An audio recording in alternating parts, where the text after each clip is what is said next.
Hello everyone, and welcome back to my channel, Cooking for the Family. I'm Devon, and today I'm going to share with you how to make flaky pie crust like a pro. And when I say like a pro, y'all, I'm talking about how your grandmother made it, how that auntie you got that can cook, how your mama made it. This is going to be great. Now, y'all, I can easily give you a great recipe. I can give you this recipe for awesome flaky pie crust. But like my mom always said, the devil is in the details, right? Okay, so it's not just having the flour, the sugar, the butter, the shortening, the ice cold water, and the salt all mixed together, but it's how you put those ingredients together that gives us our pie crust. So in my bowl, I have put 2 cups of all-purpose unbleached flour. Okay, now to that, I'm also going to add another 1/2 cup of flour. So that is 2.5 cups of flour that I have put into my bowl. Now, to my flour, I'm going to put in 1 tablespoon of regular granulated sugar, and I'm putting in 1 teaspoon of just regular table salt. And hey guys, if you're new here, go on and hit that subscribe button. It's free. And if you're a returner, welcome back. Because on this channel here, I am showing you how to do cooking from scratch, baking from scratch. We're doing all the great recipes, all the beautiful desserts. And so I am so excited to share my knowledge, my experiences with you. So now we have everything here in our bowl. Next, we're going to go on and work on our butter and our shortening. Now, this is important. You can do pie crust with just butter. You can do pie crust with just shortening. However, putting them together, you are going to get 2 things that's going to happen with your pie crust. The shortening is going to give you that flakiness. That shortening produces that flakiness. And my shortening is cold. I had it in the refrigerator. My butter is also cold. I just pulled it out the refrigerator. And you do want to work with cold ingredients, all right? Now, also the butter. What that butter is going to do, the butter is that nice taste that goes across our tongue when we are eating that delicious pie, and we're like, ooh, this is so good, because not only the feeling of the pie is good, but when that pie crust is also equally as good, that is when you have a win-win situation, right? Okay, so I'm chopping up my butter, and I like to use my bench scraper here. It works really, really well. And so that's because my butter, like I said, it's cold. And so it gives me that leverage that I need to go on and put my butter into small pieces. Right now, I'm putting it into about the size of about a nickel. Okay, I'm going to do the same thing with my shortening as well, just kind of going down. And now with shortening, although I just took it out of the refrigerator, it doesn't stay hard as long as butter will. So the shortening will kind of like, it's easy to kind of just go through and make it into smaller pieces. I'm going to use my bench scraper.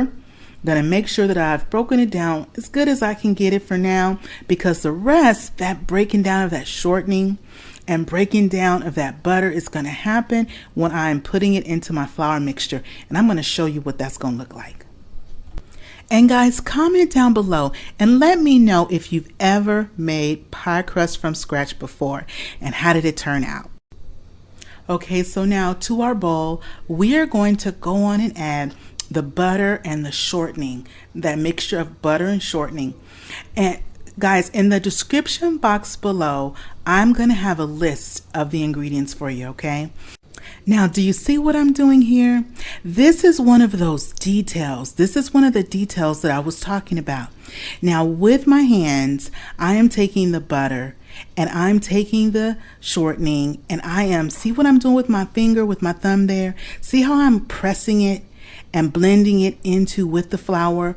I'm pressing those pieces, those larger pieces of butter and shortening I had, and I am blending them into the flour. What you want to do is, and we haven't put any liquid in here yet, guys, but what we're doing here is that we're hydrating our flour. And this is important. You want to hydrate that flour. You want to have nice flaky layers with your crust.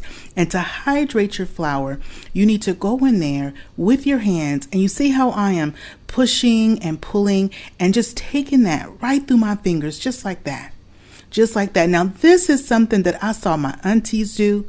This is something I saw my mama do all the time. And you see what I'm doing? You see how, like, when I press together the flour and the butter and the shortening, you see how it's holding together already?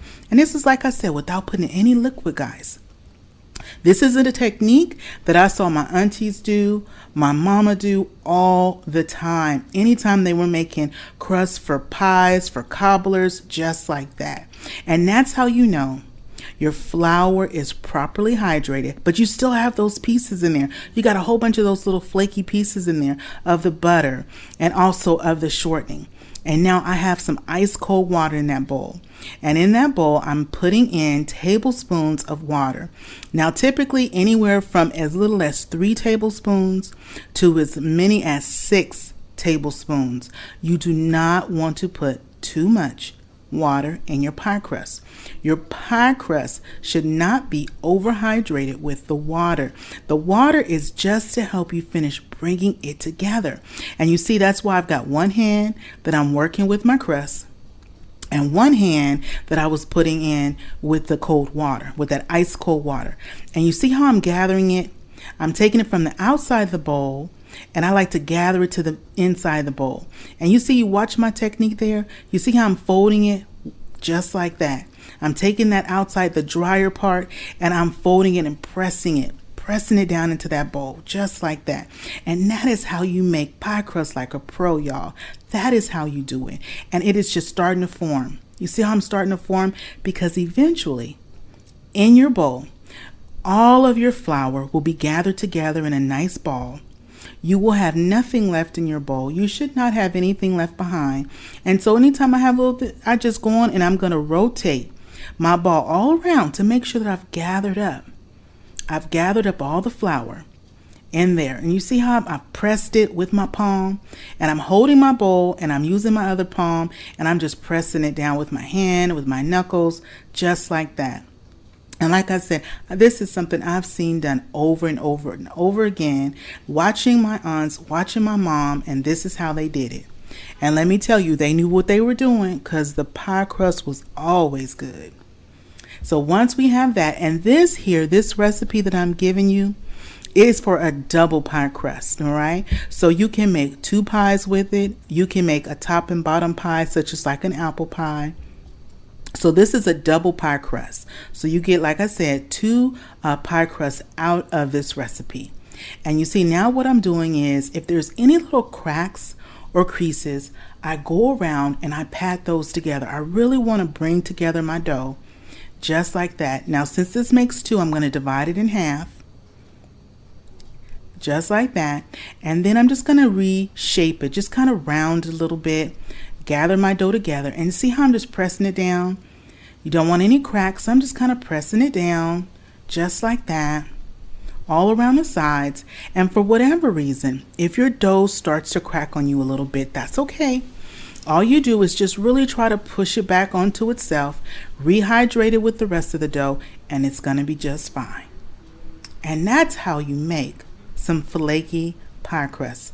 Now, what I like to do is I like to go on and put it in some saran wrap. And you can refrigerate this crust for a few days in the refrigerator, no problem. Or either you can always, after you do a saran wrap, put it in a freezer bag. Okay, put it in a freezer bag, and you can put it in your freezer, and you can freeze it for up to a month. All right. And so you just do it like that. You see how I'm just reshaping it, making sure that there's no cracks, that it's all one cohesive circle. And again, I do it with the other one as well. I wrap it in my saran wrap, just like that. And that is it. That is it, guys. Well, I thank you so much for tuning in to Cooking for the Family. And like I said, if you have not subscribed yet, go on and hit that subscribe button. And if you like what you saw, go on and give us a thumbs up. Well, once again, it is always good when Devon is cooking for the family. I'll see you on the next one. Bye-bye.